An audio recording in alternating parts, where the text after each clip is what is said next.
बिस्मिल्लाहिर्रहमानिर्रहीम रब्बि इश्रह ली सदरी व यस्सिर ली अमरी वहलुल उक़दतम मिन लिसानी यफ़क़हू क़ौली। अस्सलाम वालेकुम डियर स्टूडेंट्स, कैसे हैं आप लोग? जी बेटा, तो आज हमने एक्सरसाइज नंबर 3.2 अपनी स्टार्ट करनी है और यहाँ से ही आपका काम इंटीग्रल का शुरू होता है। 3.1 में हमारी इंटीग्रेशन कोई नहीं थी, अब हमने इंटीग्रेशन पढ़नी है। इंटीग्रेशन आप लोगों को मालूम होगा कि एंटी डेरिवेटिव्स यानी कि डिफ्रेंशिएशन का उल्ट होता है। ठीक है, हमें जितनी अच्छी डेरिवेशन आएगी उतना ही अच्छे तरीके से हम इंटीग्रेशन कर सकते हैं। डेफिनेशन मैंने लिखी हुई है, ये वैसे ही आप लोग याद कर सकते हैं। डेफिनेशन आ भी सकती है पेपर में।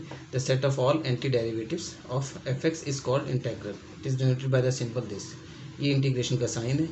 ये फंक्शन आपको जो भी वैल्यू दी हुई होगी, एफ एक्स अगर एक्स वेरिएबल है तो उसके साथ डी एक्स आ जाएगा, वाई वेरिएबल में अगर होगा तो डी वाई आ जाएगा, जेड वेरिएबल में अगर क्वेश्चन होगा तो डी जेड आ जाएगा। ठीक है, अब इसका जनरल फार्मूला जो है वो क्या है? जैसे आपके पास इंटीग्रेशन का जनरल फार्मूला था n x power n minus one, यहाँ आपके पास जनरल फार्मूला है एक्स की पावर एन का एक्स की power n plus one over n plus one. वहाँ हम एन में से वन माइनस करते थे यहाँ, और एन नीचे भी उतर के आता था। यहाँ पे एक्स की power n plus one divided by n plus one आ जाएगा, और साथ हमने प्लस सी लास्ट में लिखना है कांस्टेंट। ठीक है, जब हम क्वेश्चन करेंगे तब भी। अब इसमें जनरल फार्मूला तो ये है, वहाँ जैसे डेरिवेटिव में जनरल फार्मूले में आपको बताया था कि एक्स की पावर एन जब होता था तो उसके साथ मैंने आपको बताया था कि एक्स का अपना डेरिवेटिव वन लाजमी होता था। यहाँ भी ऐसी कंडीशन है कि जो आपने इंटीग्रेशन लेना है वैल्यू का, उसका डेरिवेटिव आगे होना चाहिए, डेरिवेटिव। ठीक है, अगर डेरिवेटिव आगे होगा तो ये शेप बनेगी, तो हम एक्स की power n plus one over n plus one कर सकते हैं। जैसे कि एक्चुअल शक्ल इसकी ये बनती है, देखिए एफ एक्स की power n, f x mean function जो दिया हुआ है। ठीक है, और आगे इनटू करके उसका डेरिवेटिव यानी इस एफ एक्स का यानी फंक्शन का डेरिवेटिव अगर है तो फिर ये चीज़ बनेगी एफ एक्स की पावर यानी इस एफ एक्स की power n plus one over n plus one plus c. जैसे कि क्वेश्चन ये है, अगर आपके पास 2x प्लस थ्री का whole square into d x लिखा हुआ है। अब 2x प्लस थ्री जो है इसका डेरिवेटिव 2 आता है।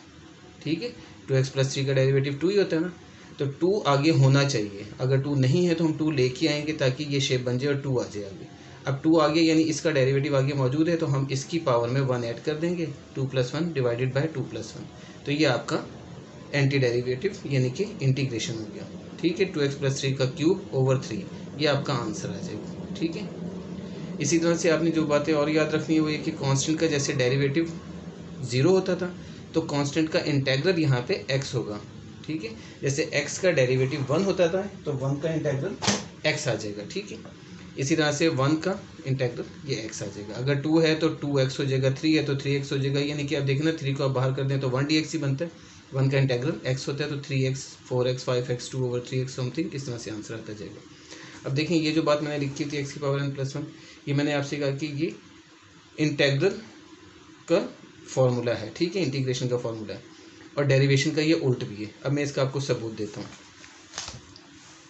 देखिए ये है एक्स की power n plus one over n plus one plus c, ये जो था लिखा हुआ। ठीक है, अगर आप इस वैल्यू का यानी इसका पूरी का x power n plus one over n plus one plus c, इसका अगर आप डेरिवेटिव लें तो डेरिवेटिव लेके हम देखते हैं हमारा क्या आंसर आता है। अब हम डेरिवेटिव ले रहे हैं, ये 1 ओवर एन प्लस वन तो कांस्टेंट है, ये बाहर आ गया। ये एक्स की पावर एन प्लस वन है तो इसका डेरिवेटिव क्या आएगा, एन प्लस वन नीचे आ जाएगा, एक्स की power n plus one minus one हो जाएगा, यानी कि एन माइनस वन वाली बात। ठीक है, n x power n minus one आ गया, ये और ये कैंसिल हो गया, ये और ये कैंसिल हो गया, तो एक्स की पावर एन आंसर आया आपका। एक्स की पावर एन, सी का कांस्टेंट 0 डेरिवेटिव, तो एक्स की पावर एन आ गया। यानी अब देखिए अगर मैं इसका डेरिवेटिव लेता हूँ जो कि इंटीग्रेशन का जनरल फार्मूला है, तो उसका डेरिवेटिव लेने से आंसर एक्स की पावर एन आ रहा है। तो इसका मतलब क्या हुआ, इसका मतलब ये हुआ कि इंटीग्रेशन डेरिवेशन का उल्ट है। ये आप हर क्वेश्चन में अप्लाई करके चेक कर सकते हो, लेकिन हमें ऐसी कोई ज़रूरत नहीं है। ठीक, ये बात तो यहाँ तक हो गई। अब जो इम्पोर्टेंट चीज़ आ रही है वो ये कि आपको इंटीग्रेशन के कुछ फार्मूलाज हैं जो याद करने हैं, अच्छी तरह से रटने हैं। ठीक है, तोते की तरह कहने रटने हैं अगर आपने इंटीग्रेशन सही तरह करनी है तो। और वो कोई नई चीज़ नहीं है, बेसिकली आपने वही फार्मूलाज हैं जो कि आपने डेरिवेटिव में पढ़े थे, अब वो उलट जाएंगे। जैसे कि ये सेकंड वाला पहले आप देखें, साइन एक्स, कॉस एक्स का इंटेग्रल लिखा हुआ है साइन एक्स। अब आपको याद होगा कि साइन एक्स का जो डेरिवेटिव था वो था कॉस एक्स, तो साइन एक्स का डेरिवेटिव अगर कॉस एक्स है तो कॉस एक्स का इंटेग्रल साइन एक्स हो जाएगा। सेम इसी तरह से कॉस एक्स का डेरिवेटिव था माइनस साइन एक्स, तो माइनस साइन एक्स का इंटेग्रल कॉस एक्स आ जाएगा। सिंपल सी बात, प्लस सी आपने सब में साथ लिखना है, ठीक है। प्लस सी क्यों लिखते हैं ये आपको बात समझ में अभी भी आ सकती है, पहले बाद में भी आ जाएगी। देखिए अभी जो मैंने एक्स पावर एन वाली वैल्यू का किया था तो प्लस सी जहाँ लिखा था तो उसका डेरिवेटिव जो हमने लिया था कांस्टेंट का 0 आया था। तो बेसिकली ये कांस्टेंट इसलिए लिखा जाता है कि जो भी कांस्टेंट होगा वो साथ आ जाएगा, उसका डेरिवेटिव चूँकि 0 ही होता है इसलिए यहाँ पे सी लिखा जाता है। तो खैर ये आप बाकी आप इसके इंटीग्रल के फॉर्मूलाज हैं बुक में भी लिखे हुए हैं आपके पास, कुछ मैंने भी लिख दिए हैं जो कॉमन यूज़ होने हैं हमारे फ्रिक्वेंटली। सेकंड स्क्वायर एक्स का डेरिवेटिव tan x का डेरिवेटिव ये था तो इसका इंटीग्रल ये आ गया। इसी तरह से कोसेकंड एक्स का डेरिवेटिव था minus cosecant x cot x, तो minus cosecant x cot x का इंटीग्रल ये आ गया। और बेसिकली ना ये साइन जो ना यहाँ नहीं होता, जैसे कोसेकंड एक्स का डेरिवेटिव है minus cosecant x cot x, तो minus cosecant x cot x का इंटीग्रल तो ये है, लेकिन basically cosecant x cot x का इंटीग्रल लिखा जाता है माइनस कोसेकंड एक्स, ये माइनस साइन यहाँ आ जाता है। तो साइन आपको पता है शिफ्ट किए जा सकते हैं, तो वो नॉर्मली यहाँ पे होता है, ठीक है। जब हम इसको बुक में आप देखोगे तो वो यहाँ होगा, तो इससे कोई फ़र्क नहीं पड़ता। खैर ये आपके हैं कुछ फार्मूलाज, इनको आपने लर्न कर लेना है, जो आपको पहले भी याद होंगे अगर आपने डेरिवेशन अच्छी तरह की हुई है। तो अगर सेकंड चैप्टर नहीं आपने किया हुआ तो फिर थर्ड चैप्टर आपसे कभी भी नहीं हो सकता, ठीक है। ये साइन इनवर्स एक्स का डेरिवेटिव था ये, तो इसका इंटीग्रल ये आ गया। इसी तरह से कॉस इनवर्स एक्स है, टेन इनवर्स एक्स है, ये सारे इंटीग्रल है इसके। मैंने चंद लिख दिए, बाकी आपको पता ही है, ठीक है। कोसेकंड वगैरह के सीकंड कोसेकंड के वो मैंने लिखे नहीं है, वो आप उसी तरह से इसी तरह से लर्न कर सकते हैं। ई पावर एक्स का डेरिवेटिव जो एक्सपोनेंशियल फंक्शन था उसका डेरिवेटिव भी ई पावर एक्स आता था, तो इंटीग्रल भी उसका वही है सेम, ठीक है। लॉग एक्स का डेरिवेटिव था देखिए 1/x, तो 1/x का इंटीग्रल लॉग एक्स आ जाएगा, ठीक है। ये कुछ नए फार्मूलाज हैं जो आपने याद करने हैं। सेकंड एक्स का इंटीग्रल होता है log secant x plus tan x, cosecant x का होता है log cosecant x minus cot x, tan x का होता है माइनस लॉग कॉस एक्स या प्लस लॉग सेकंड एक्स, ठीक है। और इस तरह से कॉट एक्स का होता है लॉग साइन एक्स, ए स्क्र माइनस एक्स स्क्र, और ये एक्स स्क्र माइनस ए स्क्र। ये जो 16, 17 और 18 मैंने लिखे हुए ये भी इंपॉर्टेंट है, जो आपके प्रूफ भी हैं, जो हम क्वेश्चन में प्रूफ भी करते हैं, और वहाँ से इसके इंटीग्रल ये बने हुए, तो ये आपको ज़बानी लर्न करने पड़ेंगे, क्योंकि चंद क्वेश्चन में हमने ये डायरेक्ट पुट करने होंगे, ठीक है। ये क्वेश्चन आया हुआ होगा तो हम इसको डायरेक्ट पुट कर देंगे, इसका ये आंसर ये या ये जो भी आप लिखते हैं, ठीक है। तो ये आपने फार्मूलाज याद कर लेने हैं। इसके बाद हम आ जाते हैं अपनी एक्सरसाइज के ऊपर 3.2 के ऊपर। आसान सी एक्सरसाइज के शुरू के क्वेश्चन हैं बिल्कुल। देखिए ये आपके पास फर्स्ट क्वेश्चन है 3x² - 2x + 1 × dx। dx की वजह मैं आपको बता चुका हूँ, अगर यहाँ पे वेरिएबल आपका y होगा तो यहाँ dy आ जाएगा, ठीक है। अब ये क्वेश्चन है, इसको भी करने का वही तरीका जैसे डेरिवेशन में हम सबको अलग अलग लिख देते थे डेरिवेटिव के साथ, अब यहाँ पे हम इंटीग्रल के साथ सबको अलग अलग लिख देते हैं, ठीक है। ये 3 आपने यहाँ लिखा हुआ है, इसको हम बाहर लिख सकते हैं। कांस्टेंट के साथ हमने वही सलूक करना है, कांस्टेंट बाहर आ जाएगा, बाकी जो वेरिएबल है उसका हमने इंटीग्रल ले लेना है। जैसे 3 बाहर आ गया तो x² का इंटीग्रल, अब देखें x का डेरिवेटिव 1 मौजूद है आगे, इसलिए x² का इंटीग्रल मैं ले सकता हूँ 2+1/2+1। इस तरह से -2 ये बाहर है, यानी -2 आप ऐसे लिख दोगे, और x का इंटीग्रल आ जाएगा x की पावर 1+1/1+1, और 1 का इंटीग्रल cos x आ जाएगा। मेरे मुंह से डेरिवेटिव निकल रहा है तो आप ज़रा सा उसको ख्याल रखें, इंटीग्रल ले रहे हैं, ठीक है। ये आ जाएगा। आगे आपने इसको सॉल्व किया, ये चीज़ आ गई, ये सिंपल सा काम, और ये आपका आंसर आ गया, ठीक है। सेकंड पार्ट जब हम करते हैं तो ये आ गया x की अंडरूट और +1/x अंडरूट, तो यहाँ भी हमने इन दोनों को सेपरेट करके लिख दिया। सेपरेट करने के बाद जब हम इसको देखते हैं तो ये हम इसी तरह से ऊपर लेके आ जाएंगे, x की पावर -1/2 बन जाएगा, ठीक है। सिंपल सा काम है, कोई नई चीज़ नहीं है। फिर इनका डेरिवेटिव देखें, आगे 1 मौजूद है, इसका भी 1 मौजूद है, जो कि होता ही है हमेशा, तो इसका भी फॉर्मूला आपके पास सीधा सीधा n+1/n+1 के साथ हम सॉल्व कर देंगे इसको, x की पावर n+1, तो x की पावर 3/2 ये आ जाएगा, नीचे भी 3/2। मैंने डायरेक्ट इसका आंसर लिखा 1/2 + 1 का, जो आपको मालूम है -1/2 + 1 का 1/2 आ जाता है आंसर। प्लस माइनस ही करना है आपने, कोई नया काम नहीं है, ठीक है। तो ये आपके पास इसका आंसर आ जाता है। ये थर्ड पार्ट है इसका। थर्ड पार्ट में आपने ये करना है कि आप इस x को अंदर x अंडरूट से मल्टीप्लाई कर दें, तो आपके पास x की पावर 3/2 ये आ जाएगा, और ये x 1 ज़र x आ जाएगा, ठीक है। ये पावर्स ऐड हो जाती हैं, 1 और 1 + 2 का आंसर 3/2 आता है। आगे इसको अलग लिख दिया। आगे हमने 3/2 + 1 का आंसर भी मैंने डायरेक्ट लिखा हुआ है, देखें n+1 वही वाली बात है, 3/2 + 1 करेंगे तो 5/2 आ जाएगा, वही नीचे 3/2 + 1 करेंगे तो 5/2 आ जाएगा, जो मैंने डायरेक्ट लिख दिया। इसको सॉल्व करने की हमें कोई ऐसी खास जरूरत नहीं थी, डायरेक्ट लिख सकते हैं, वरना आप उसे एक दफ़ा लिख के लिख देंगे, कोई हर्ष नहीं उसमें। ये इसका आंसर आ गया। अब देखिए आपके पास फोर्थ पार्ट जो आ रहा है, इसमें आपके पास वो लॉजिक आ रही है। अब आपके पास आ रहा है क्वेश्चन में 2x + 3 की पावर 1/2। अब इसमें 1/2 + 1 तभी हो सकता है जब इस वैल्यू का 2x + 3 का डेरिवेटिव आगे मौजूद हो, जो कि नहीं है। 2x + 3 का डेरिवेटिव आता है 2। अब वो 2 कांस्टेंट जो होता है इसको हमारे लिए लाना बहुत आसान होता है। जैसे हम डेरिवेटिव में भी कर लेते थे और यहाँ इंटीग्रेशन में भी कर लेंगे कि इसका डेरिवेटिव क्या होगा 2, तो 2 से मैं मल्टीप्लाई इसको कर दूंगा और 2 से मैंने डिवाइड कर दिया। डिवाइड वाले को मैं बाहर लिख दूंगा 1/2 करके। इसी एक ही स्टेप में आप कर लेंगे। आप यहाँ पे 2/2 लिखें, फिर नेक्स्ट स्टेप में 1/2 बाहर लिखें, तो उसकी कोई ज़रूरत नहीं, आप ऐसे लिख देंगे इसको। अब इसका डेरिवेटिव आगे मौजूद है तो हम इसकी पावर में 1 ऐड कर देंगे। अब ये ख्याल रखें, देखिए ये 1/2 तो बाहर था, ऐसे ही आ जाएगा। ये जो 2 है ये ख़त्म हो जाता है। कैसे ख़त्म हो जाता है? क्योंकि इसका डेरिवेटिव जब आगे मौजूद होगा तो मैं इसकी पावर में 1 ऐड करूँगा।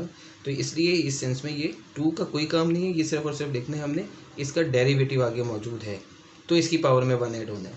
तो इस वजह से 2 है, ख़त्म हो जाना है, यानी 2 का कोई काम नहीं, बस आपने इसकी पावर में 1 ऐड कर दिया, 1/2 + 1 करके। ठीक है, ये 1/2 बाहर आता रहेगा इसी तरह से, सीधे सीधे तरीके से, क्योंकि ये 1/2 का तो इससे कोई ताल्लुक नहीं बनता ना। ये तो आपने इसे सॉल्व करने के लिए 1/2 लिखा था यहाँ पे, और ये 2, तो 2 का आपके पास काम था, वो हमने सॉल्व करने के लिए इस्तेमाल कर लिया और इसको ऐसे लिखते जाएंगे। बाकी इसको सिंप्लीफाई किया बस सीधा सीधा, ये 2 और 2 कैंसिल हो जाएंगे लास्ट में, क्योंकि ये 3/2 जो ऊपर आके 2/3 बनता है, तब भी 2 कैंसिल हो जाएगा। और यहाँ भी आपको नज़र आ रहा है 1/2 और ये 3/2 है, तो 2 × 3/2 बनता है, 2 से कैंसिल। ठीक है, तो ये आपका आंसर आ जाता है। आसान से क्वेश्चन है इसके सारे। यहाँ पे आपने क्या करना है कि ये होल स्क्वायर दिया हुआ है, इसका आप स्क्वायर खोल दें, a² + b² + 2ab से, ये आपका आंसर आ गया। इसको आपने यूँ लिख दिया, यानी कि ये अंडररूट का स्क्वायर था। ठीक है, ये आपने a + b होल स्क्वायर का फॉर्मूला खोला है और बस कुछ नहीं। अब इसको सबको अलग अलग लिख देंगे और सिंप्लीफाई करके आंसर आ जाएगा ईजीली। इसमें भी कोई ऐसी ख़ास बात नहीं है मुश्किल। नीचे जो है ये भी आपका a - b का होल स्क्वायर है। अब यहाँ पे एक इंपॉर्टेंट चीज़ भी जो आपको दिखानी है, देखें ये आ गया आपके पास a² + b² - 2ab, जो मैंने सॉल्व करके दे दिया। अब ये आ गया x dx, इसको हम नीचे से ऊपर ले जाएंगे जैसे हम करते थे, पीछे भी हमने किया, तो ये ऊपर ले जाएंगे अगर, तो ये क्वेश्चन गलत हो जाएगा। जैसे कि मैंने इसको सॉल्व किया था वैसे x⁻−1 करके आपको दिखाने के लिए लिखा था, फिर मैंने उसे कैंसिल कर दिया कि मैंने 1/x ही रहने दिया। क्योंकि देखिए अगर x की पावर में -1 कर देता हूँ, ये ऊपर ला के -1 हो जाती है, तो आप देखिए इसका आंसर क्या आएगा। x की पावर -1 है तो इसमें 1 ऐड हुआ, नीचे भी 1 ऐड हुआ, तो -1 + 1 0, तो x की पावर 0/0 आ गया। x की पावर 0 1 होता है, तो 1/0 अनडिफाइन होता है, इसीलिए 1/0 अनडिफाइन होता है। इसलिए ये 1/x का डेरिवेटिव, सॉरी 1/x का हमने इंटेग्रल log x, अभी मैंने आपको दिखाया था कि log x का डेरिवेटिव होता है 1/x, तो 1/x का इंटेग्रल log x होता है, तो इसलिए इसका इंटेग्रल log x आएगा, ना कि हम इसको ऊपर ले जाएंगे। ठीक है, हमने इसको ऊपर नहीं लेके जाना, बल्कि इसको याद रखना है कि 1/x जब भी आएगा, यानी x की पावर 1 आएगी अगर नीचे, तो वो log x का फॉर्मूला बनेगा। अगर x की पावर अदर देन 1 आ जाती है तो हम इसको ऊपर लेके जा सकते हैं, फिर सॉल्व कर लेंगे। ठीक है, बाकी दोनों चीज़ें आपके पास सिंपल उसी तरह से आ जाएंगी जैसे हम इंटेग्रल लेते हैं, जो अब सीख लिया आपने। अच्छा, अब यहाँ आगे क्वेश्चन है, इसको भी सिंप्लीफाई करना है। पहले हमने देखें ये लिखा हुआ है, तो इसको आप 3x/x अलग + 2/x अलग लिख सकते हैं।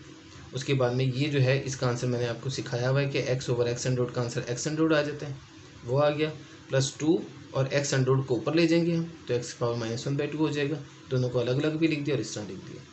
अब आप इसका सीधा सीधा फॉर्मूला अप्लाई कर देंगे इंटेग्रल का।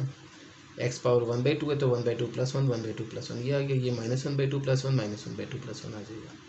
अब आप इसे सिंप्लीफाई कर लेते हैं तो ये शेप आ जाएगी, तो ये आपके पास आंसर इसका आ गया। ठीक है, आगे 7 पार्ट है, 8 पार्ट।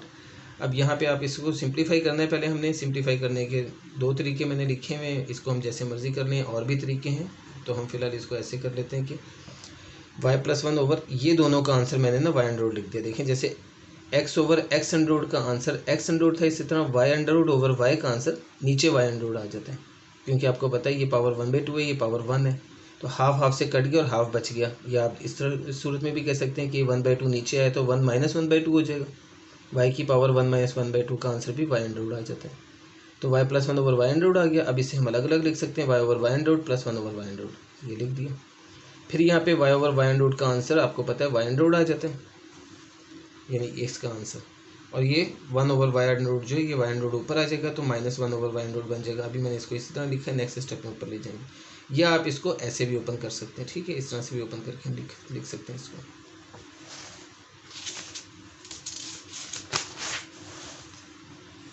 अच्छा जी, अब ये वो शेप आ गई आपके पास, वाई अंडर रूट ये आ गया 1/2 और ये नीचे था 1 वाई अंडर रूट, तो ये ऊपर जाके -1/2 बन गया। बाकी हमने फॉर्मूला अप्लाई कर दिया, ठीक है, इंटीग्रेशन का। तो ये आप मेरे पास आंसर आ गया। 9 पार्ट है, इसमें आप पहले स्क्वायर खोल लें इसका। स्क्वायर खोलने के बाद हम इसको अलग अलग लिख देंगे सबके साथ, तो आंसर आ जाएगा इसका। यानी a minus b whole square खोला हमने, वो ये आ गया ओवर थीटा अंडर रूट। अब ये ओवर ये प्लस ये ओवर ये माइनस ये ओवर ये अलग अलग करके लिख दिया हमने, अलग अलग भी लिख दिया और इंटीग्रेशन में भी अलग अलग लिख दिया। देखें, ये ओवर ये plus 1 over theta under root minus 2 theta over theta under root, ठीक है। ये 2 मैंने बाहर लिखा हुआ है, बाकी इसको अंदर लिख दिया।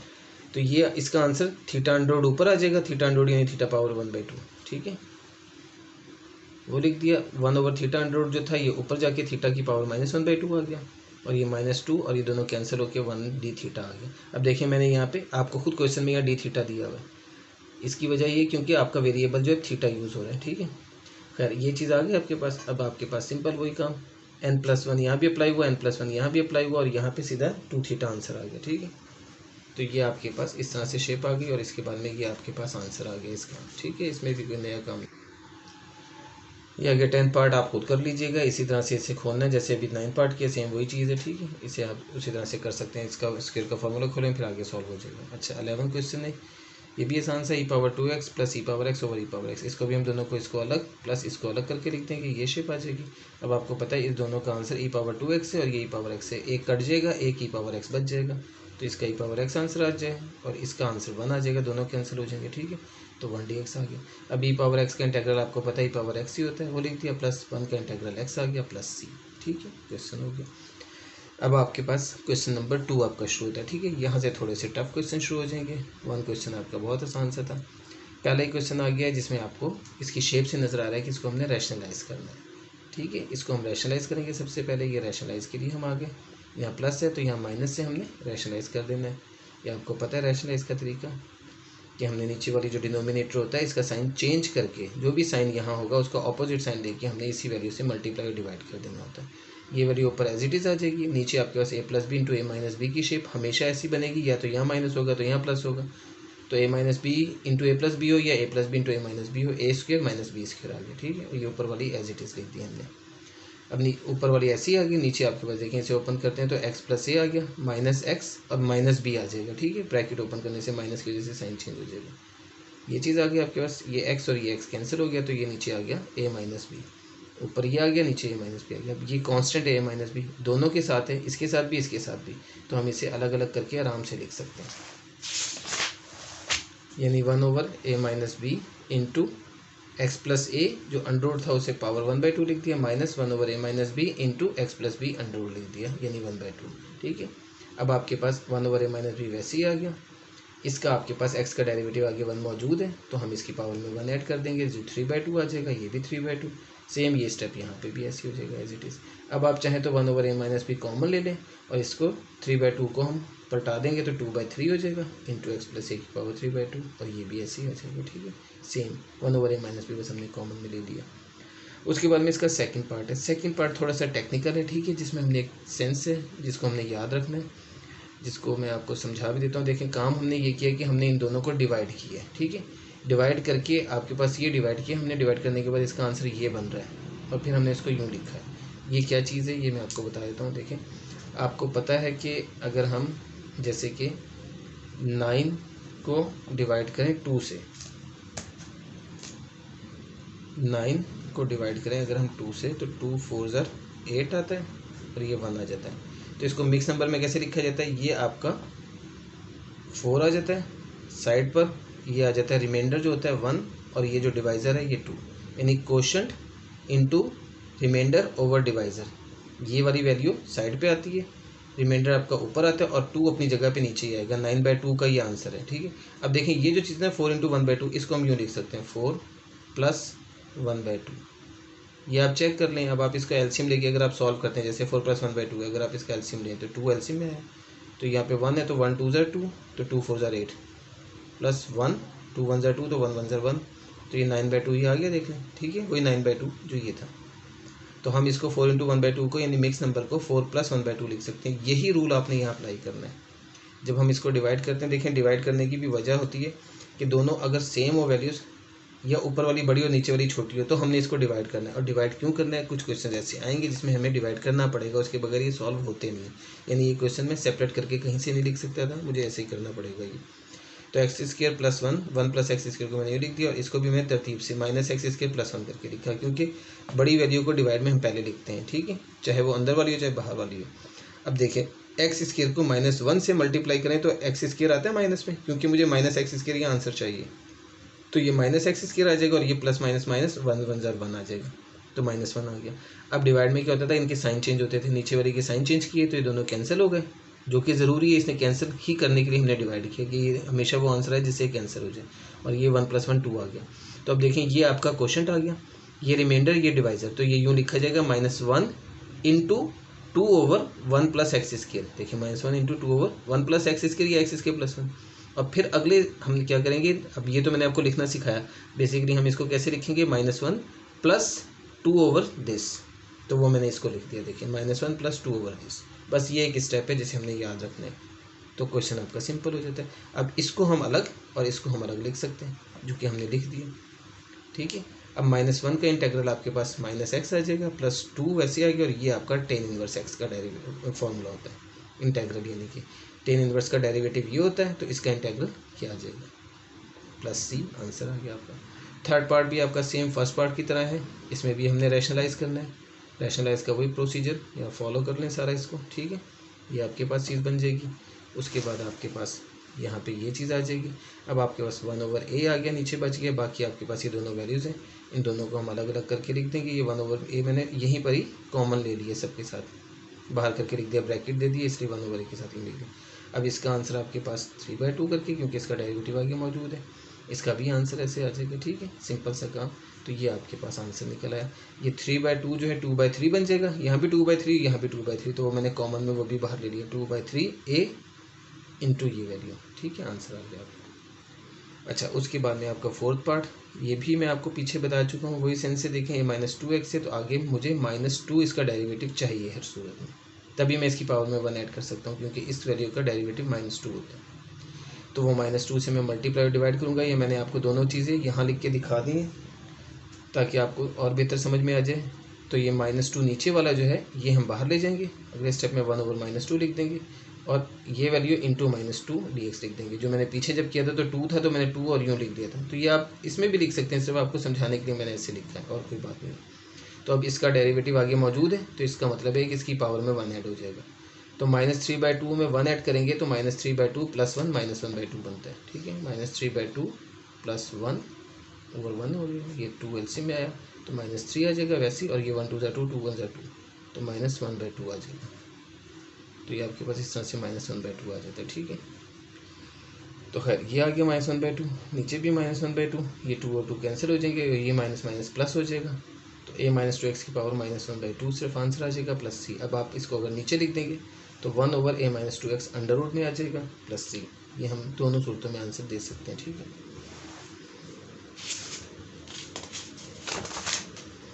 अब इसका 5 पार्ट है। 5th पार्ट के अंदर हमने ये करना है कि आपको नज़र आ रहा है 1 + e⁻x का होल क्यूब लिखा हुआ है, यहाँ पे हमने a + b होल क्यूब का फॉर्मूला अप्लाई कर देना है। a + b होल क्यूब का फॉर्मूला भी आप लोगों को करवाया हुआ है, आपने याद भी होगा, a³ + b³ + 3a² × b + 3ab², ठीक है। ये मैंने डायरेक्ट वो फॉर्मूला लिखा है, वैसे तो उसका फॉर्मूला जो था एक ये भी था, a³ + b³ + 3ab × a + b, तो उससे जब हम ओपन करते हैं तो ये शेप बन जाती है, ठीक है। तो हमने ये शेप लिखनी है इसकी। अब इसको मज़ीद सिंप्लीफाई किया तो ये चीज़ आ गई /e⁻x। अब इसको सबको अलग अलग, ये ओवर ये अलग, ये ओवर ये अलग, ये ओवर ये करके लिख देंगे हम, ठीक है, ताकि हम आराम से सॉल्व कर सकें उसको। 1/e⁻x, e⁻3x/e⁻x, 3e⁻x/e⁻x और 3e⁻2x/e⁻x। इसका आंसर ये आया, तो इसको हमने नीचे से ऊपर ले गए, e⁻−x बन गया। ये e⁻x और e⁻x एक कट गया और 2 बच गए। ये अब ये ना सोचिएगा कि x और x को काट के बैठ जाएं कहीं आप, ये ऐसे ही है जैसे कि दोनों डिवाइड हो रही है ना, तो इनकी पावर सब्ट्रैक्ट होती है। तो e⁻3x - 1x, ये x है ना 1x, तो 3x - 1x 3x - 1x 2x आ जाएगा, तो इस तरह से 2x आ गया। और आप सिंपली ऐसे भी सोच सकते हैं, एक कट गया और 2 बच गए, ठीक है। ये पूरा पूरा कैंसिल हो गया, यहाँ भी आपके पास वही बात है, e⁻x बच गया। अब आप इनका इंटीग्रल ले लेंगे इजीली, अब देखें यहाँ पे एक बात मैंने की है, मैं आपको ये वाली बात अभी बताता हूँ। पहले देखें इसका इंटेग्रल ई पावर 2x, सॉरी इसमें भी यही चीज़ है, लेकिन इसका इंटेग्रल 3x आ जाएगा और इसका 3 ई पावर एक्स ही आ जाएगा। अब यहाँ पे मैंने क्या काम किया, ये दोनों बातें आप सुन लें जरा। देखें डेरिवेटिव भी जब हम लेते थे तो ई पावर 2x का डेरिवेटिव जब हम लेते थे तो ई पावर 2x ही लिखते थे, फिर 2x का डेरिवेटिव क्या होता था, 2 वो भी साथ आता था। यहाँ भी ऐसे ही काम है, जैसे अभी मैंने आपको पीछे बताया कि मुझे यहाँ पे -2 चाहिए हर सूरत में, ठीक है, इसका डेरिवेटिव आगे होना चाहिए। इसी तरह से ई पावर 2x के अंदर भी वही वाली बात है, या ई पावर -x के अंदर भी वही वाली बात है। पहले हम इसको देख लेते हैं कि इसका जो डेरिवेटिव है ई पावर 2x का, ई पावर 2x इंटू 2, वो 2 चाहिए मुझे।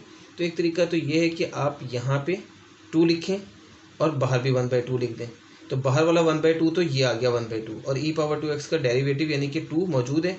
ई पावर 2x पूरे का नहीं, सिर्फ 2x का डेरिवेटिव 2 देखना होता है हमें, ठीक है, क्योंकि इसमें ई पावर 2x का डेरिवेटिव जब हम लेते हैं तो उसमें भी हम ई पावर 2x के बाद 2x का ही डेरिवेटिव 2 लिखते थे हम साथ। तो हमने इसी का इंटेग्रल देखना, डेरिवेटिव देखना होता है, तो वो 2 यहाँ लिखना है हमने, तो 2 यहाँ भी 1/2 करके, तो वो 1/2 इधर आ जाएगा और इसका पूरा इंटेग्रल ई पावर 2x आ जाएगा।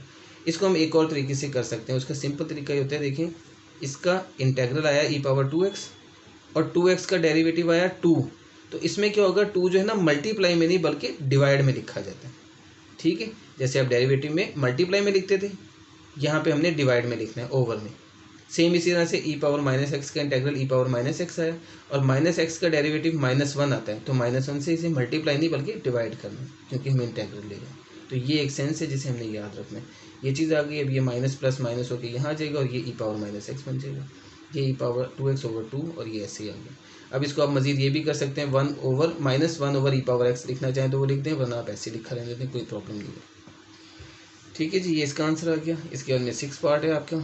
6 पार्ट में भी हमने कुछ चीज़ों का इसी तरह की याद रखनी है जो हम साइन थीटा के अंदर करते थे। अब ये लिखा हुआ साइन a + b × x, तो ये जो है यहाँ से यहाँ तक ये पूरा आपका थीटा है, देखना साइन थीटा, क्योंकि साइन के बाद जो लिखा हुआ होता है वो थीटा होता है, तो अब ये पूरा थीटा है। जब हम डेरिवेटिव लेते थे तो आपको याद होगा कि साइन थीटा का डेरिवेटिव हम लिखते थे कॉस थीटा, और फिर थीटा का अगेन डेरिवेटिव लेते थे, तो ये वही थीटा है जिसका अगेन डेरिवेटिव होता है। तो यहाँ भी हमारे पास वही सेंस है कि अगर इसका डेरिवेटिव, इस थीटा का डेरिवेटिव अगर आगे मौजूद है तो फिर तो हम इसका इंटेग्रल ले सकते हैं। अगर इसका थीटा का डेरिवेटिव आगे मौजूद नहीं है तो हम इसका इंटेग्रल नहीं ले सकते, यानी इसका इंटेग्रल जो -cos थीटा आता है वो मैं नहीं लिख सकता अगर थीटा का डेरिवेटिव आगे ना हो।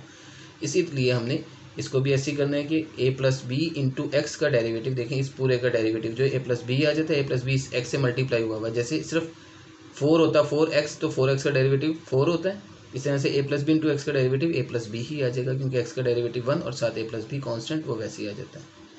तो अब इसका मुझे डेरिवेटिव a + b चाहिए आगे, तो मैंने a + b से मल्टीप्लाई कर दिया और a + b से डिवाइड कर दिया।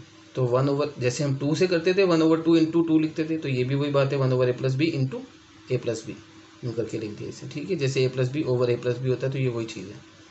अब इसके बाद में ये 1 ओवर a + b वैसे ही आ जाएगा और इसका इंटेग्रल आपके पास आ गया -cos थीटा, -cos और ये थीटा आ गया +c, तो वही सेंस है, उसी तरह से अप्लाई कर देना है। और इसके अलावा एक चीज़ हम और कर सकते हैं जो मैंने अभी आपको ऊपर बताई, ये मैंने आपको समझाने के लिए पूरी डिटेल में दी है। वैसे हम इसमें भी ये काम कर सकते हैं जो हमने यहाँ पे किया था कि ई पावर 2x का डेरिवेटिव आया था, इंटेग्रल आया था ई पावर 2x, और 2x का डेरिवेटिव क्या था 2, तो वो हम डिवाइड में लिख देते हैं।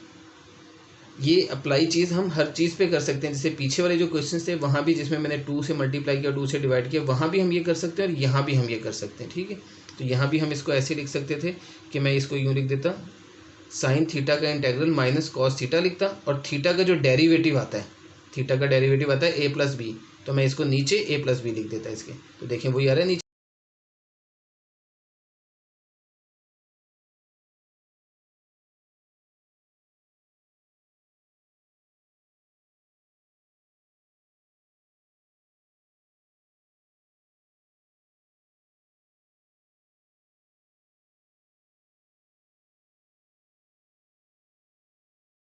आगे इसका 7 पार्ट है। 7 पार्ट के अंदर हमने ट्रिग्नोमेट्री का एक फार्मूला यूज़ करना है, 1 - cos 2x अंडर लिखा हुआ है, ठीक है। अब cos 2x के आपको पता है 3 फार्मूलाज हैं। cos 2x का एक फार्मूला था cos² x - sin² x, एक फार्मूला था 1 - 2 sin² x, और एक फार्मूला था 2 cos² - 1। अब मैंने इन तीनों में से कौन सा यहाँ पे अप्लाई करना है, वो ये है 1 माइनस 2 साइन स्क्वायर एक्स। क्यों करना है उसका रीज़न आपको नज़र आ जाएगा। ये मैंने लिखा और ये माइनस है तो इसलिए ब्रैकेट में लिखा हुआ है इसे। अब मैं इस ब्रैकेट को ओपन करता हूँ तो 1 माइनस 1 प्लस 2 आ जाएगा, 1 और 1 कैंसिल हो जाएगा। तो यही मुझे चाहिए था, 1 और 1 कैंसिल हो जाए तो ये चीज़ को मैं सॉल्व कर सकता हूँ इसीलिए।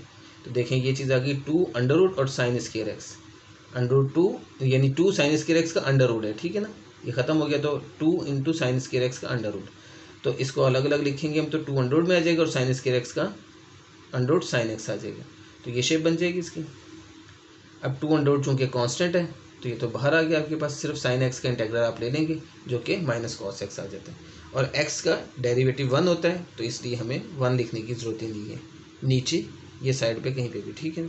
तो माइनस कॉस एक्स इसका आंसर आ गया, तो ये minus under 2 cos x answer आ गया। देखें कितना आसान सा क्वेश्चन हो गया, सिर्फ एक इस वजह से फॉर्मूला आप सही अप्लाई कर देंगे तो आपका क्वेश्चन निकल आएगा आंसर। अच्छा आगे 8 पार्ट है, बहुत आसान सा है, बिल्कुल आसान, सिर्फ आपने सेंस देखनी है उसकी। देखें log x multiply 1 over x लिखा हुआ है, अगर हम इसको देखें यहाँ तक log x into 1 by x, तो अब हमारे लिए क्वेश्चन बहुत औखा सा है, हमें समझ नहीं आएगी हम ये करें क्या इसमें, ठीक है। लेकिन हमने वही रूल अप्लाई करना है, वही सेंस हमने अप्लाई करनी है जो हमने शुरू में पढ़ी थी, आपको जब क्वेश्चन मैंने समझाया था, और अभी भी सारे क्वेश्चन कर रहे हैं कि जो फंक्शन है उसका डेरिवेटिव आगे होना चाहिए। अब आपका यहाँ पे फंक्शन log x है तो इसका डेरिवेटिव 1 ओवर एक्स होता है, अगर इसका डेरिवेटिव आगे मौजूद है तो इसकी मैं पावर में 1 ऐड कर दूंगा, आपका आंसर आ जाएगा। अब देखें 2 लाइनों में क्वेश्चन खत्म हो जाता है, बल्कि एक ही लाइन में। इसका डेरिवेटिव आगे मौजूद है तो हमने क्या किया, इसकी पावर में 1 ऐड कर दिया, 1 प्लस 1 ओवर 1 प्लस 1 लिखा, तो ये log x स्क्वायर ओवर 2 आपका आंसर आ गया प्लस c।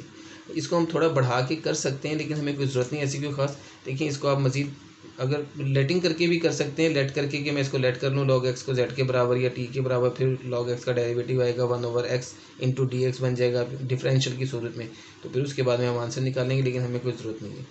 ज़्यादा से ज़्यादा हम ये बस कर सकते हैं कि हम इसको इस तरह से एक दफ़ा मेंशन कर दें कि हम बता दें कि जी ये हमारा है fx और साथ में ये आ रहा है f डैश x, ये fx की पावर जो भी थी वह यहाँ पे 1 है, ठीक है ना, ये n के हिसाब से, तो ये f डैश x dx ये वाली चीज़ थी हमारा फार्मूला।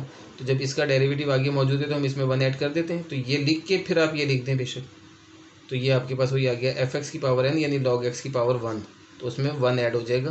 तो इसका आंसर मेरे पास जो था वो ये था, जो हमने जनरल फार्मूला पढ़ा था जहाँ हमने ये बात की थी, n+1 ओवर n+1 आ जाता है प्लस सी। तो ये हमने वही काम किया है, fx आपका log x है तो log x की पावर 1+1 यानी 2 आ गई ओवर 2 प्लस सी।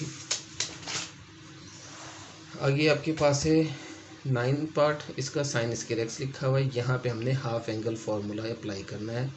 मैं आपको पीछे कई दफ़ा बता चुका हूँ हाफ एंगल फार्मूला, ठीक है। साइन थीटा बाय 2 यानी कि 1 minus cos theta over 2 under root के बराबर होता है, जो हमने फर्स्ट में पढ़ा हुआ है।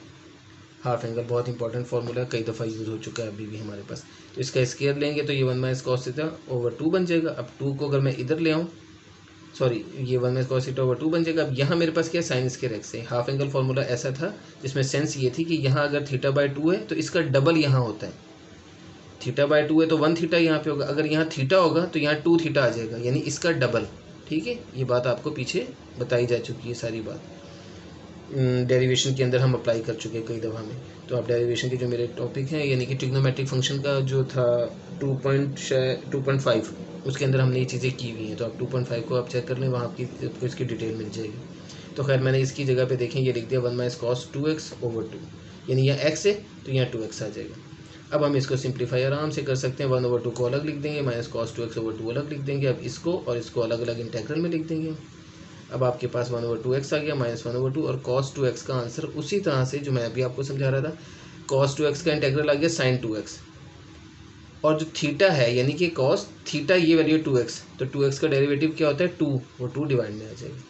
तो इसको इस तरह लिखना ज़्यादा बेहतर होता है बनिस्बत इसके कि आप इसको इस तरह से लिखें, cos 2x है, इसके आगे आप 2 डालें, फिर यहाँ भी 1 ओवर 2 लिखें, तो आपके पास वही चीज़ बन जाती है जो यहाँ मैंने डायरेक्ट लिखी हुई है। देखिए मैं आपको फिर दिखा देता हूँ।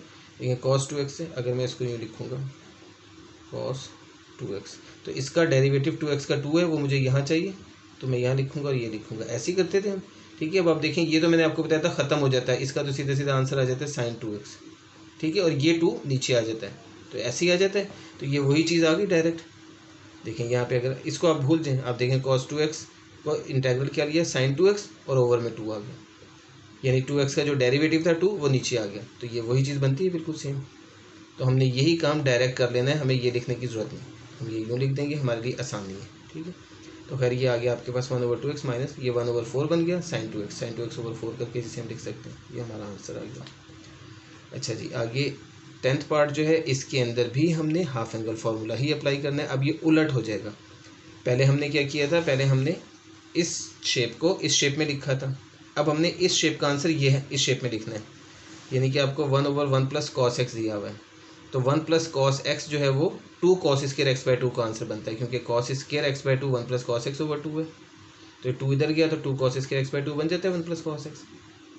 तो ये आपके पास इस तरह से ये आंसर आ जाएगा। आपको फिर बात बता रहा हूँ कि आप चाहें तो 2.5 जाके मेरी जो एक्सरसाइज है वो आप चेक करें, तो वहाँ पे आपको इसकी डिटेल सारी मिल जाएगी। 1/2 cos स्क्वायर x नीचे है, तो 1/cos square x second square x by 2 होता है, तो सेकंड स्क्वायर x बाई 2 हमने लिख दिया। अब सेकंड स्क्वायर x बाई 2 के साथ हमने फिर वही काम करना है। देखें, second square x by 2 integral जो होता है वो tan x का होता है, लेकिन यहाँ पे x यानी थीटा, सेकंड स्क्वायर थीटा, अब थीटा जो x बाई 2 लिखा हुआ है, तो x बाई 2 का डेरिवेटिव क्या होता है 1/2, तो मैंने वही काम किया 1/2 यहाँ लिखा, तो मुझे 2 यहाँ करना पड़ रहा है, 2/2 ही कर सकता हूँ ना मैं, कभी यहाँ 2 लिखा था तो 1/2 यहाँ लिखा था, अब इसको मैं 2/2 करके लिखूंगा तो ये वाला 2 बाहर लिख दिया मैंने और यहाँ 1/2 लिख दिया। इसमें भी हम वही काम कर सकते हैं जो मैंने अभी आपको ऊपर बताया कि ये इंटेग्रल लिया और इसके बाद 2x का जो डेरिवेटिव था वो इसके नीचे आ जाता है, यहाँ भी हम वो काम कर सकते हैं, लेकिन यहाँ मैंने आपको इस तरह भी करके दिखा दिया क्योंकि ये ओवर में था, इस वजह से मैंने ऐसे लिख दिया। तो अब ये इसका डेरिवेटिव आगे मौजूद है, यानी कि थीटा का डेरिवेटिव आगे मौजूद है, तो थीटा ही का डेरिवेटिव हमने देखना है, क्योंकि सेकंड स्क्वायर थीटा का इंटीग्रल तो मेरे पास मौजूद है, सेकंड स्क्वायर थीटा का इंटीग्रल tan थीटा होता है, तो मैं tan थीटा लिख दूंगा, लेकिन जो थीटा है उसका डेरिवेटिव आगे होना ज़रूरी है। तो खैर ये मैंने ये लिख दिया, ये चीज़ आ गई। अब आप देखें कि ये tan x बाई 2 आपका आंसर आ गया, क्योंकि सेकंड स्क्वायर x बाई 2 का इंटीग्रल tan x बाई 2 होता है, तो tan x बाई 2 आंसर आएगा। अब अगर मैं इसको यही चीज़ अप्लाई करता जो मैंने यहाँ अप्लाई की थी, जैसे देखें इसका आंसर क्या आता है, फिर इसका आंसर अगर आप इसको ये ना लिखते, ठीक है, तो इसको हम ऐसे लिखते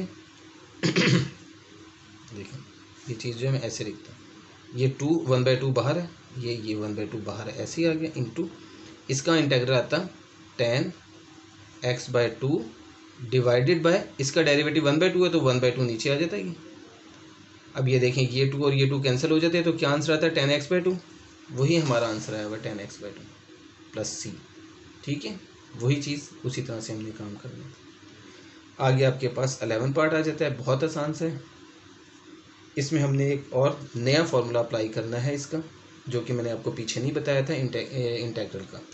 वो फार्मूला ये है जो क्वेश्चन के साथ ही आपको बताना बेहतर है। देखिए आपके पास अगर कंडीशन ऐसी आ जाए कि नीचे आपके पास फंक्शन हो, यानी f(x), नीचे फंक्शन हो और ऊपर इसका डेरिवेटिव हो, ठीक है, ये नीचे फंक्शन है और ऊपर इसका डेरिवेटिव है, तो इसका आंसर क्या आएगा, इसका आंसर आ जाएगा log of f(x) plus c। ये असल में नई चीज़ नहीं है, वो log x वाली ही कहानी है। लेकिन log x का डेरिवेटिव जो होता है वो उसके साथ मौजूद होता है, अगर होता है तो हम उसे सॉल्व कर सकते हैं, अदरवाइज़ नहीं। और log x वाले में मैंने जैसे 1/x वाले में आपको बताया था कि x की पावर अगर 1 होगी तो हम उसमें log अप्लाई कर सकते हैं। ये वही वाली बात है कि अगर इसकी पावर 1 होगी तो हमारे पास log ऑफ f(x) बनेगा। मैंने यहाँ देखें f(x) की पावर 1 लिखी हुई है, मैंने यहाँ पे f(x) की पावर n नहीं लिखा है, इसको n इसलिए नहीं लिखा क्योंकि n के लिए फिर हमारे पास ये लॉजिक नहीं बनेगी, बल्कि वो वाली आ जाएगी कि अगर n होगा तो n तो ऊपर जाके -n हो जाएगा और उसका डेरिवेटिव आगे मौजूद है, तो हम उसमें वही वाला काम करते हैं, -n+1 ओवर में -n+1, यानी जो सिंपल हम कर रहे हैं n+1 वाला फॉर्मूला जो हम अप्लाई कर रहे हैं वही शेप बन जाएगी। लेकिन अगर कभी आपके पास ऐसा आ जाए कि नीचे आपके पास पावर 1 में हो, तो फिर हमने इसके साथ ये वाला फॉर्मूला अप्लाई करना है, यानी कि f(x) नीचे है और ऊपर इसका इंटीग्रल डेरिवेटिव मौजूद है, तो इसका आंसर आ जाएगा log of f(x) plus c। तो यहाँ पे ये कंडीशन आती है, देखिए ax प्लस b है ओवर ax इसके प्लस 2bx प्लस c है।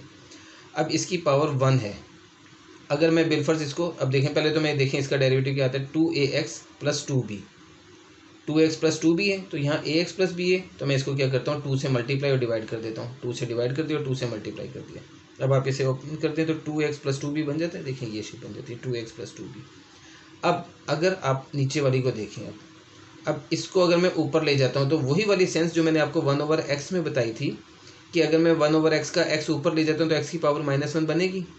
सेम वही काम यहाँ पे भी कि अगर मैं इसको ऊपर ले जाता हूँ तो इसकी होल की पावर -1 बनेगी और आगे इसका डेरिवेटिव मौजूद है, तो -1 + 1 0 हो जाएगा, नीचे भी -1 + 1 0 आ जाएगा। तो 1/0 आंसर अनडिफाइन होता है, तो वो सॉल्व भी नहीं हो सकता। इसीलिए उसका आंसर log ऑफ fx हमने लिखा था, और यहाँ भी वही वाली बात है कि इसका आंसर हमने 1/2 वैसे लिख दिया और log ऑफ ये आंसर आ गया। तो अब ये वही चीज़ बन रही है, देखें ये fx है और ये f-x है, यानी ये fx और ये उसका डेरिवेटिव, ये फंक्शन और ये उसका डेरिवेटिव, तो इसका आंसर क्या आ जाएगा log ऑफ फंक्शन। तो ये वाली चीज़ हमारे पास ये बन जाती है, ठीक है। देखिए मैंने जो आपको बात बताई वो मैं आपको बता देता हूँ। देखिए ये वाली जो चीज़ थी ना, ये वही बात है असल में।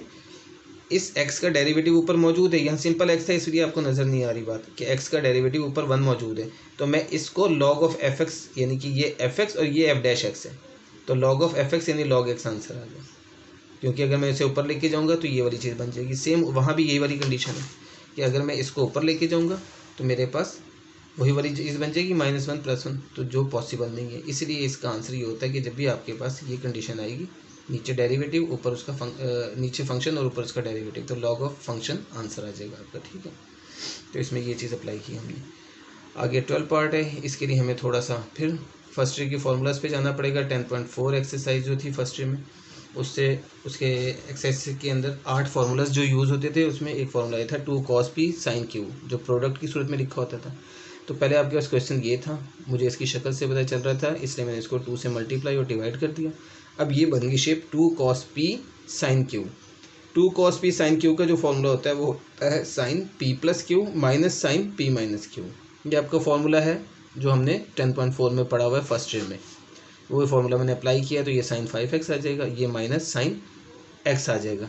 अब मैंने इन दोनों को अलग अलग लिख दिया, 1/2 के साथ sin 5x माइनस 1/2 के साथ sin x। इसका आगे सिंपल सा काम है।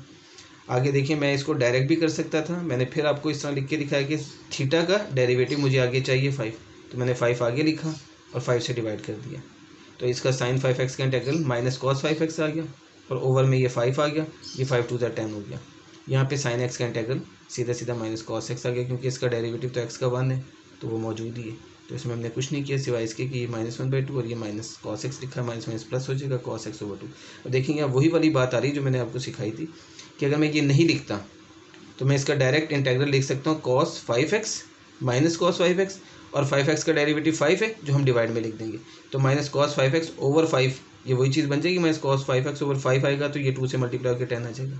सेम वही चीज़ है, इस तरह आप कर लें, लेकिन वो बेहतर है वो डायरेक्ट लिख देना, वो ज़्यादा आसान हो जाता है हमारे लिए। आगे इसका 12 के बाद 13 पार्ट है, cos 2x - 1/1 + cos 2x। यहाँ भी हमने cos 2 थीटा वाला ही डबल एंगल आइडेंटिटीज़ वाला ही फार्मूला अप्लाई करना है, जो हमने पीछे भी cos 2 थीटा मैंने आपको दिखाया था। तो यहाँ हमने ये देखें, ये 3 फार्मूलाज हैं, इनमें से एक ये वाला फार्मूला तो नहीं, ये दोनों फार्मूलाज जो हैं ये हमने अप्लाई करने हैं, एक ऊपर एक नीचे। ऊपर कौन सा वाला अप्लाई करना है? ऊपर मैंने 1 - 2 sin² x वाला अप्लाई करना है, 1 - 2 sin² थीटा यानी x। क्यों? क्योंकि 1 - 2 sin² x करूँगा तो ये -1 इससे कैंसिल हो जाएगा, और नीचे में 1 + cos 2x की जगह 2 cos² x -1 करूँगा तो ये -1 इससे कैंसिल हो जाएगा। तो ये मुझे 1 ही कैंसिल करने थे, जिसका मुझे फ़ायदा उठा लिया मैंने। -2 sin² x / 2 cos² x आ गया, ये दोनों भी कैंसिल होकर -tan² x आ गया। अब -tan² x के साथ हमने क्या करना है?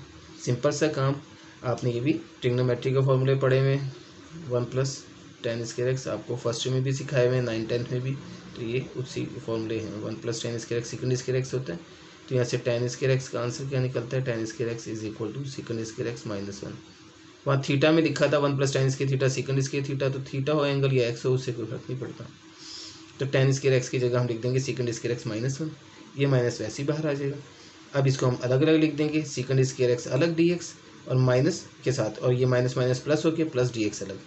अब sec² x का इंटीग्रल हमें पता है tan x होता है, तो वो आ जाएगा tan x, और ये माइनस वैसे माइनस tan x प्लस 1 का इंटीग्रल x प्लस c। जो 14 पार्ट है वो आपका इसके अंदर ही मौजूद है। देखिए यहाँ सिर्फ वो कह रहा है tan² x का इंटीग्रल, तो ये जो हमने किया था tan² x का इंटीग्रल ही निकाला था ये, तो ये हमने वही काम करना है। tan² x की जगह हमने sec² x -